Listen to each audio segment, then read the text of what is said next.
اعوذ باللہ من الشیطان الرجیم بسم اللہ الرحمن الرحیم وبہ نستعین وہو خیر المعین واصدق الصادقین رب یسر ولا تعسر وتمم بالخیر لا حول ولا قوة الا باللہ العلی العظیم۔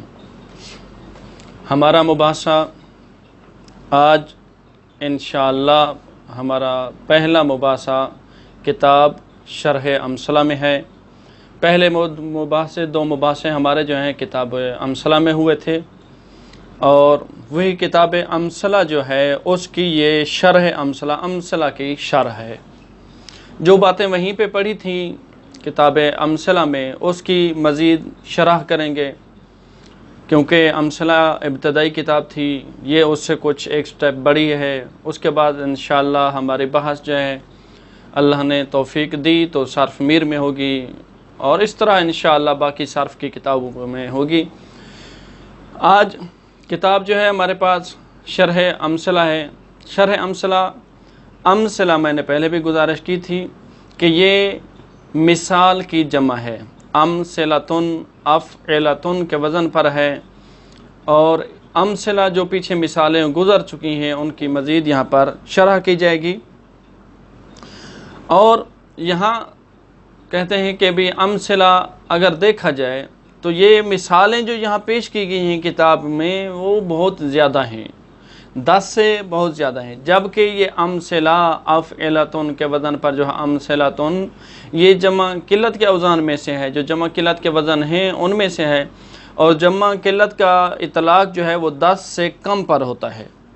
اور یہاں جب ہم دیکھتے ہیں کتابوں میں کتاب اس میں شرح امثلہ میں تو وہ مثالیں 10 سے کئی گنا زیادہ ہیں، تو یہاں وزن وہ جمع قلت کا استعمال ہوا ہے اور مثالیں جمع قلت سے زیادہ کی ہیں۔ تو اس کا جواب مدرس افغانی نے دیا ہے، اور الفیہ میں بھی یہ اس کا جواب موجود ہے۔ کتاب الفیہ میں جو نحو کی کتاب ہے اس میں بھی اس کا جواب موجود ہے کہ بعض اوقات لفظ جو وزن جو استعمال کیا جاتا ہے وہ جمع قلت کا ہوتا ہے، اور اس سے مراد جمع کثرت بھی لی جا سکتی ہے، اور کبھی کبھی یہ بھی ہوتا ہے کہ استعمال جو ہے وہ جمع کثرت کو کیا جاتا ہے اور اس سے جمع قلت بھی مراد لی جاتی ہے، اس میں کوئی حرج نہیں ہے۔ یہ شرح امثلہ انشاءاللہ کوئی لمبی چوڑی گفتگو نہیں ہے، کیونکہ ہمارا مباحثہ جو ہے وہ ابتدائی طالب علموں کے ساتھ ہوتا ہے۔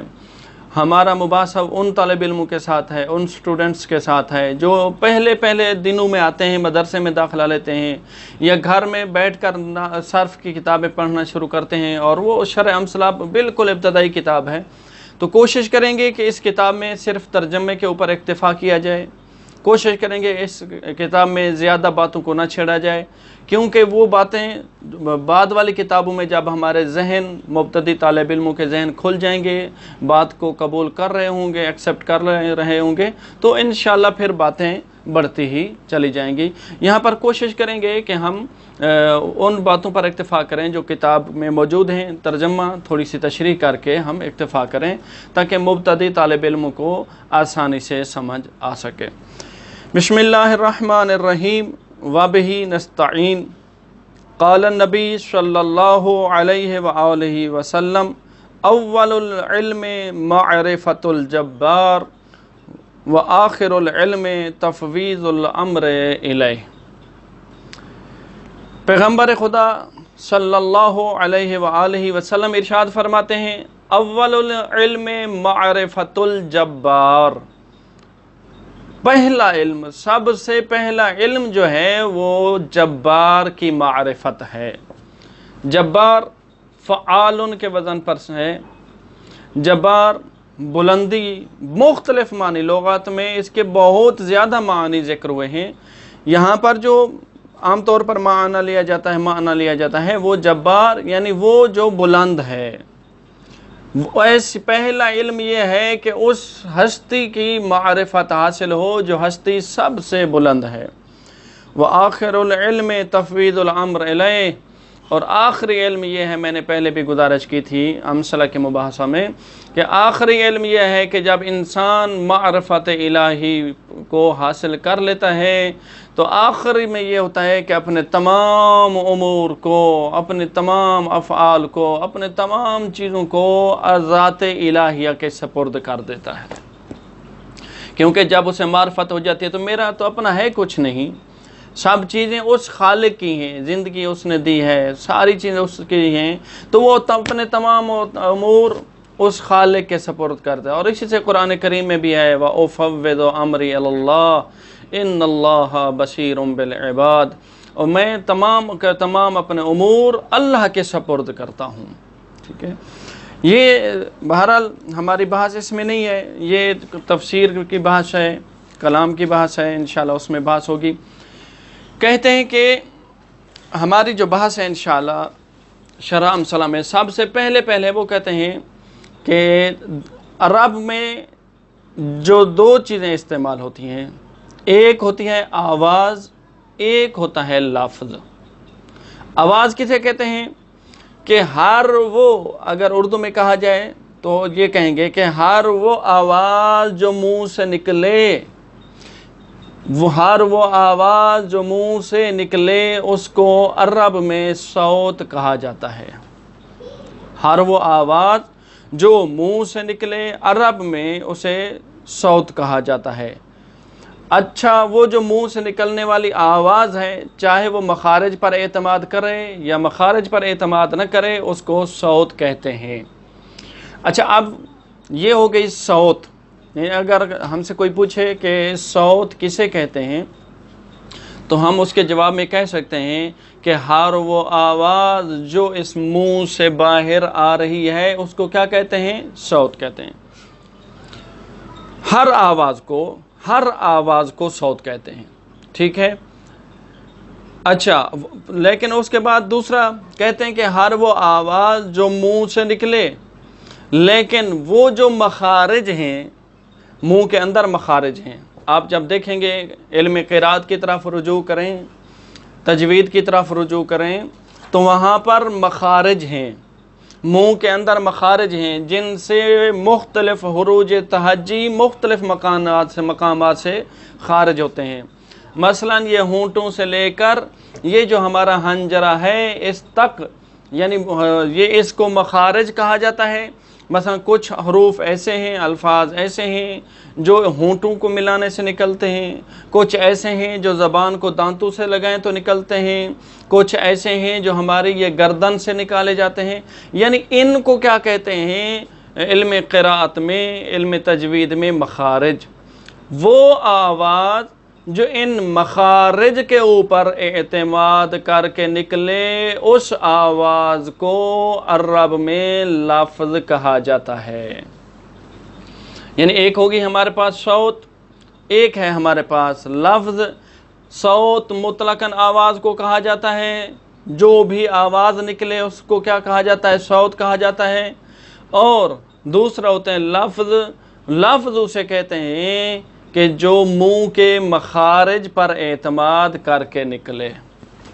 اب چلتے ہیں بالکل آسان، اگر یہ ترتیب کو ذہن میں مد نظر رکھا جائے تو ہمارے ابتدائی طالب علم، ہم جیسے ابتدائی طالب علموں کے لیے یاد کرنے میں بالکل آسانی ہو جائے گی۔ مثلا صوت ہو گئی، اس کے بعد لفظ۔ اب چلتے ہیں لفظ کو آگے لے کر۔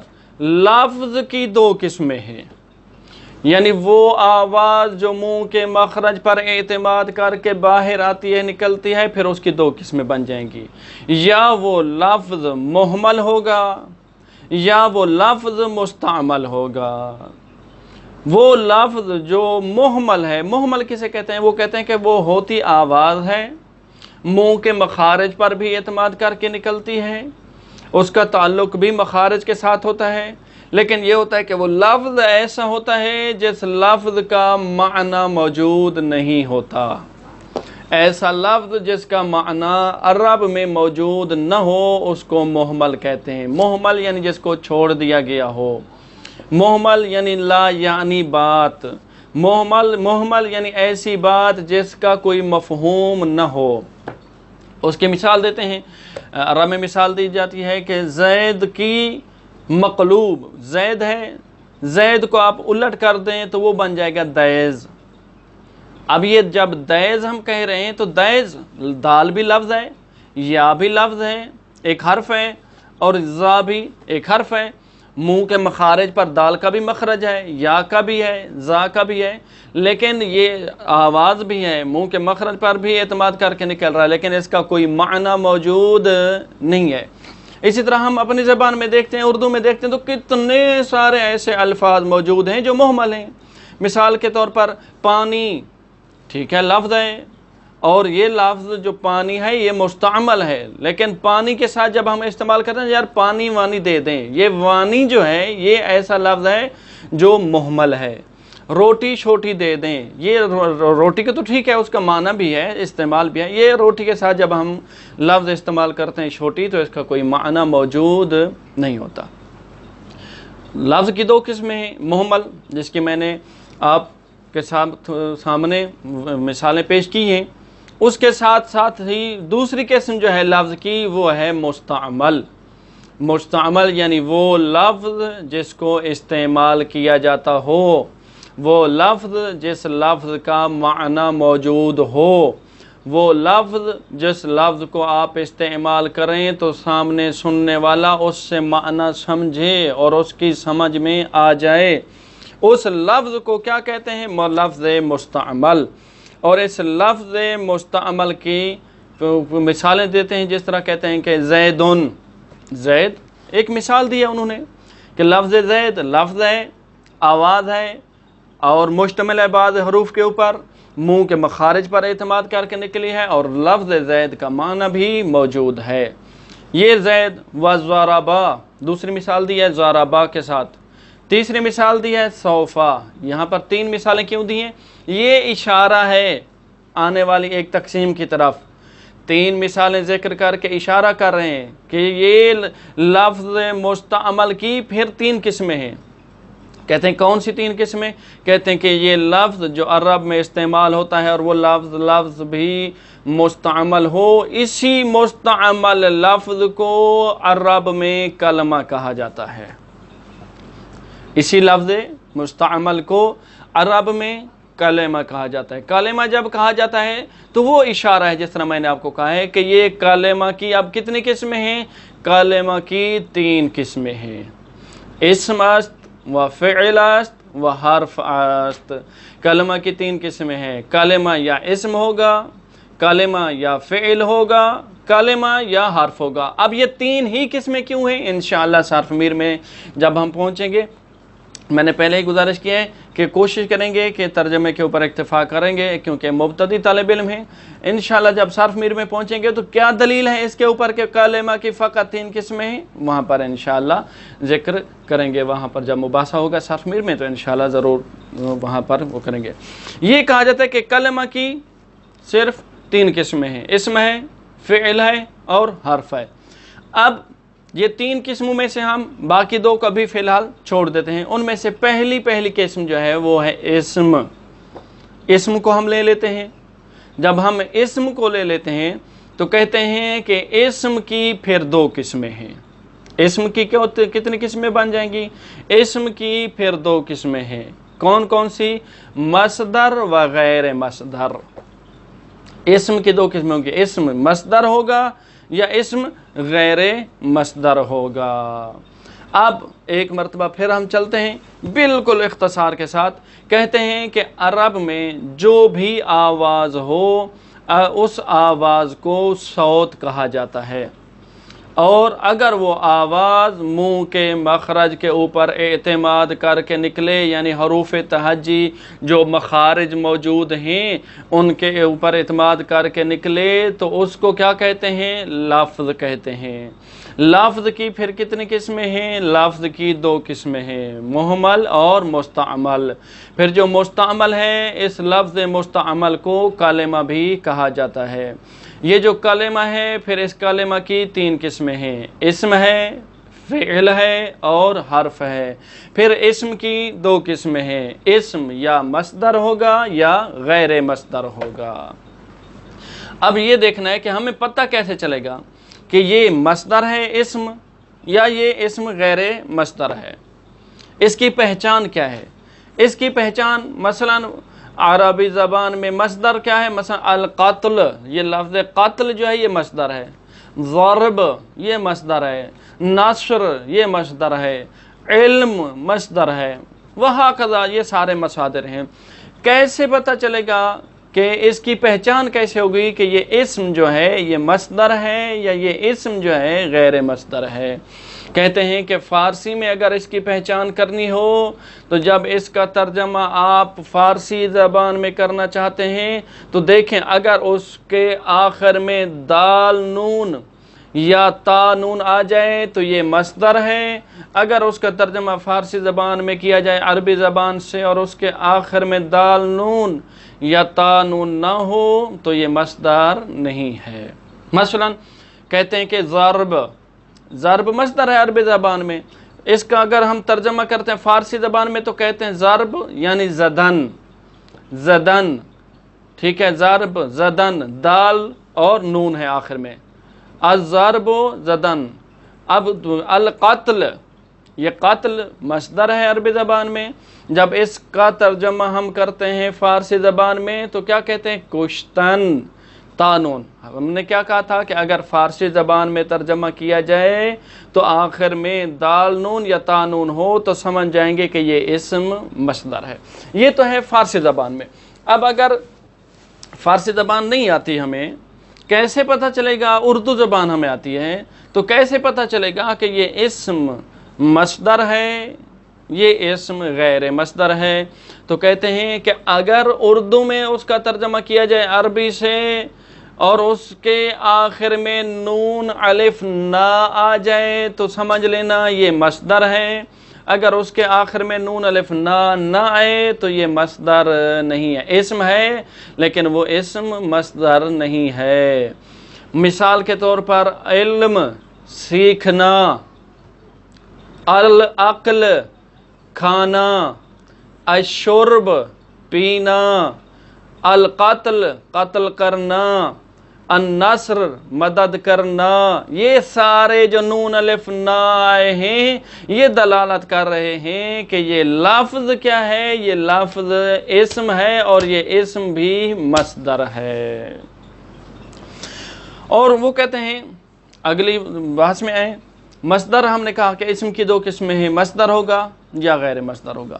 اب یہاں پر کہتے ہیں کہ تو جان مصدر جو ہے یہ اصل کلام ہے، مصدر کلام کی اصل ہے، یعنی شرح امثلہ میں یہ کہا گیا ہے کہ کلام کی اصل کون سی چیز ہے؟ مصدر ہے۔ اب یہاں پر اس کی وضاحت نہیں کریں گے، بعض صرفی یہ کہتے ہیں کہ نہ، اصل کلام مصدر نہیں ہے، اصل کلام فعل ہے، جو فعل کو اصل کلام کہتے ہیں وہ اپنی ادلہ پیش کرتے ہیں اور جو مصدر کو اصل کلام کہتے ہیں وہ اپنی ادلہ پیش کرتے ہیں۔ انشاءاللہ یہ ادلہ جو ہیں شرح تصریف میں آ جائیں گی، وہاں پر انشاءاللہ آپ کی خدمت میں گوش گزار کیا جائے گا۔ یہاں پر ہم نے فقط ان کا نظریہ پڑھنا ہے کہ شرح امثلہ میں یہ کہا گیا ہے کہ یہ مصدر جو ہے یہ اصل کلام ہے اور اسی مصدر سے باقی چیزیں نکالی گئی ہیں، یعنی مصدر اصل کلام ہے اور اس سے 9 چیزیں نکالی گئی ہیں۔ کون کون سی 9 چیزیں نکالی گئی ہیں؟ فعل ماضی اسی سے نکلا ہے، فعل مستقبل اسی سے نکلا ہے، اسم فاعل اسی سے نکلا ہے، اسم مفعول اسی سے نکلا ہے، فعل امر اسی سے نکلا ہے، فعل نہی اسی سے نکلا ہے، فعل جہد اسی سے نکلا ہے، فعل نفی اس سے نکلا ہے اور استفہام بھی اسی سے۔ یہ 9 چیزیں یعنی مصدر اصل ہے اور یہ اس کی فرع ہیں، مصدر بنیاد ہے، اصل ہے اور یہ اس کی شاخیں ہیں۔ اب دیکھتے ہیں کہ یہاں پر استعمال ہوا ہے لفظ مصدر، اصل اور کلام، یہ 3 لفظ ہیں۔ مصدر اصل کلام ہے، مصدر اصل اور کلام، ان 3 چیزوں میں تھوڑی بالکل بحث ہے انشاءاللہ اختصار کے ساتھ۔ مصدر کسے کہتے ہیں؟ مصدر اس کے 2 معنی ہوتے ہیں، ایک معنی ہوتا ہے لغوی اور ایک معنی ہوتا ہے، میں نے پہلے بھی گزارش کی، اصطلاحی، علمی اصطلاح میں، اور معنی ہوتا ہے لغت کے اعتبار سے، اور معنی ہوتا ہے ہر جگہ پر لغوی معنی بھی استعمال نہیں ہوتا، بعض جگہ ایسی ہوتے ہیں کہ جہاں پر فقط لغت والا معنی استعمال ہوتا ہے، بعض ایسی ہوتی ہیں کہ وہاں پر اصطلاحی علم والا معنی مراد لیا جاتا ہے۔ مصدر اگر اس کو ہم دیکھتے ہیں لغوی معنی کے اعتبار سے تو مصدر کا مطلب ہوتا ہے کہ بھیڑ، بکری یا اونٹ وغیرہ جب سارا دن چر پھر کے کسی جگہ پر چارہ کھا کے شام کو جس باڑے میں یا جس جگہ پر چرنے پھرنے پانی پینے کے بعد واپس لوٹ کر آ کر رکتی ہیں، اس جگہ کا نام ہوتا ہے مصدر۔ یعنی دوسرے لفظوں میں بھیڑ، بکری، اونٹ وغیرہ کے واپس پلٹنے اور جس جگہ پر وہ کھڑے ہو جاتے ہیں اس جا کو مصدر کہا جاتا ہے۔ یہ ہے لغوی اعتبار سے۔ اور اصطلاحی اعتبار سے کسے کہتے ہیں؟ کہتے ہیں کہ اصطلاح میں دیکھا جائے کہ مصدر وہ ہوتا ہے کہ المصدر ما یصدر عنہ الفعل او شبہہ، مصدر وہ ہوتا ہے کہ جس سے فعل یا شبہ فعل نکلے۔ اب وہ جو پیچھے ہم نے 9 چیزیں پڑھی ہیں، فعل ماضی، فعل مضارع، یہ فعل ہیں، اسم فاعل اور اسم مفعول یہ شبہ فعل ہیں، اور یہ چیزیں کہاں سے نکلی ہیں؟ یہ چیزیں مصدر سے نکلی ہیں۔ مصدر اصل، ایک ہے اصل، ہم نے جو کہا ہے کہ مصدر اصل کلام ہے، اصل کا مطلب کیا ہے؟ اصل کو اگر لغوی اعتبار سے دیکھا جائے تو اصل کا لغوی معنی ہوتا ہے بنیاد۔ جس طرح کے مکان بنانا چاہ رہے ہیں تو مکان کی جو بنیادیں ہوتی ہیں جس کو ایریا کہا جاتا ہے، بنیاد ہوتی ہے، اس کو کہتے ہیں اصل۔ اور اگر اصطلاحی معنی دیکھا جائے تو وہ کہتے ہیں کہ اصل کا اصطلاحی معنی یہ ہے کہ وہ چیز جس چیز کے اوپر کسی دوسری چیز کو رکھا جائے، وہ نیچے والی چیز جس چیز کے اوپر دوسری چیز کھڑی ہے اس چیز کو کہتے ہیں اصل۔ الاصل ما یبنى علیہ شیء غیرہ، وہ چیز جس چیز کے اوپر کسی دوسری چیز کی بنیاد رکھی جائے لیکن وہ جو دوسری چیز ہے وہ پہلی چیز کا غیر ہو۔ یہ جو آپ مکان بنا رہے ہیں، یہ نیچے جو بھیم وغیرہ ڈال رہے ہوتے ہیں، یہ اصل ہے۔ اس کے اوپر جب آپ اوپر لے جاتے ہیں اینٹوں کی وہ کرتے ہیں، چنائی وغیرہ کرتے ہیں یا بلاک وغیرہ لگاتے ہیں، وہ کہتے ہیں یہ بلاک اس کا کیا ہے؟ غیر ہے۔ وہ جو نیچے پڑی ہوئی ہے بھیم وغیرہ لنٹر وغیرہ ڈلا ہوا ہے، یہ کیا ہے؟ اصل ہے۔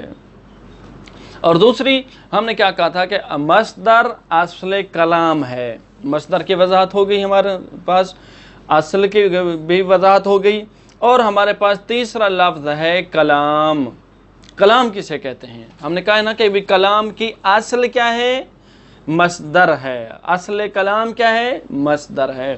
کلام کے بھی 2 معنی ہیں، ایک معنی اس کا لغوی ہے اور ایک اس کا معنی اصطلاحی ہے۔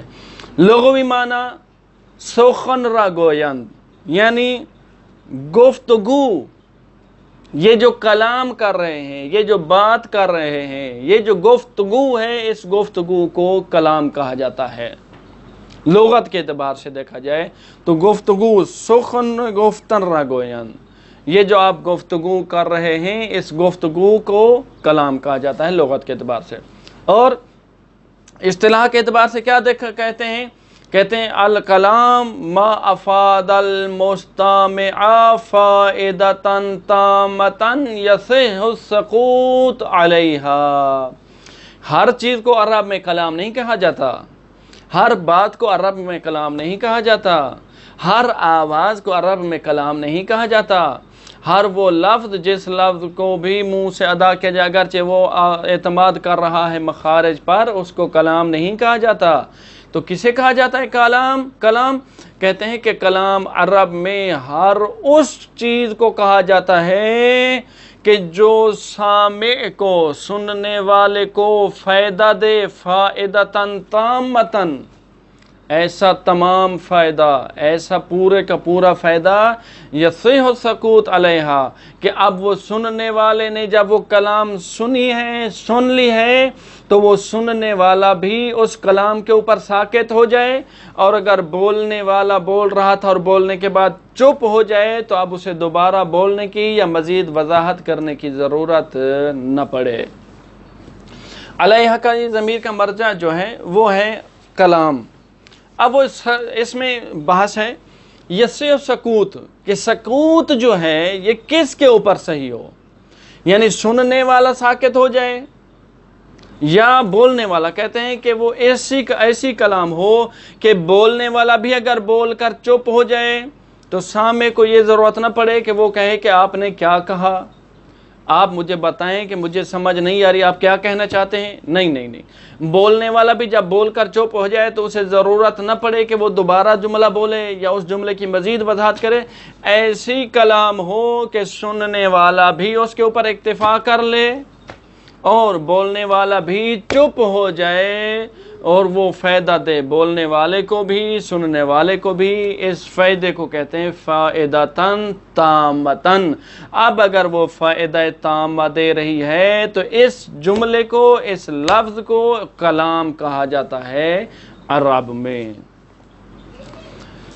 انشاءاللہ اس کا ترجمہ کرتے ہیں، دیکھتے ہیں کہ بھی کہاں تک پہنچتے ہیں۔ بداں کے ہر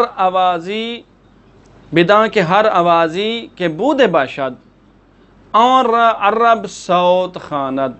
تو جان کہ ہر وہ آواز جو نکلتی ہے اسے عرب میں صوت کہا جاتا ہے۔ ہر وہ آواز جو موجود ہے عرب میں اسے صوت کہا جاتا ہے۔ وہرچہ از دہن بیرون آید و معتمد بر مخرج فم بود باشد اور لفظ خواند۔ وہ کہتے ہیں ہر وہ جو منہ کے مخرج سے باہر آئے، منہ سے باہر آئے، لیکن وہ معتمد بر مخرج فم، اور وہ منہ کے مخرج کے اوپر بھی اعتماد کر کے آئے تو اور لفظ خواند، ایسی آواز کو لفظ کہتے ہیں۔ فرق واضح ہو گیا۔ صوت اور لفظ میں فرق یہ ہے کہ صوت مطلق آواز کو کہا جاتا ہے، لفظ ایسی آواز جو منہ کے مخارج کے اوپر اعتماد کر کے باہر ہے اسے لفظ کہا جاتا ہے۔ واللفظ بر دو قسم است، لفظ کی دو قسمیں ہیں۔ کون کون سی؟ محمل، ایک جو لفظ محمل ہے وہ مستعمل، اور دوسرا لفظ جو ہے وہ لفظ مستعمل ہے۔ محمل آن است کے اور معنی نباشد، لفظ محمل وہ ہوتا ہے کہ جس کا معنی موجود نہ ہو، چون لفظ دیز مقلوب و زید، جس طرح کہتے کہ لفظ زید جو ہے، لفظ دیز جو ہے یہ مقلوب ہے، یہ الٹ ہے کس کا؟ زید کا۔ زید کا معنی ہے، زید ایک بندے کا نام ہے، جب آپ لفظ زید استعمال کرتے ہیں تو وہ بندہ آپ کے ذہن میں آ جاتا ہے تو اس کا معنی موجود ہے۔ لیکن اگر کوئی آپ کے سامنے لفظ دیز استعمال کرے تو آپ کو پتہ نہیں چلے گا کہ یہ کیا کہنا چاہتے ہیں، ٹھیک ہے، اس کا کوئی معنی نہیں ہے، تو یہ کیا ہے؟ لفظ ہے، لیکن یہ لفظ محمل ہے۔ وَمُسْتَعْمَلْ آست کے آرہ معنی باشد، اور لفظ مستعمل وہ لفظ ہوتا ہے جس کا کوئی نہ کوئی معنی موجود ہو۔ چون زیدن، ایک مثال دے دی، زید ایک اسم ہے، ایک بندے کا نام ہے، ضربہ فعل ہے، اس کا معنی ہے کہ اس ایک مرد نے مارا، سوف حرف، اور اس کا معنی ہے۔ کہتے ہیں واللفظ مستعمل را کلمہ گویان، اور لفظ مستعمل کو کلمہ کہا جاتا ہے۔ لفظ مستعمل، لفظ کی دو قسمیں، محمل اور مستعمل۔ لفظ محمل کو چھوڑ دیں، باقی جو رہا مستعمل، کیونکہ ہماری بات مستعمل میں ہے، اس مستعمل کو کلمہ بھی کہا جاتا ہے۔ وہ کلمہ بر سے قسم است، اور کلمہ کی کتنی قسمیں ہیں؟ کلمہ کی 3 قسمیں ہیں۔ کون کون سی؟ اسم است و فعل است و حرف۔ کلمہ کی 3 قسمیں ہیں، کلمہ یا اسم ہوگا، کلمہ یا فعل ہوگا، کلمہ یا حرف ہے۔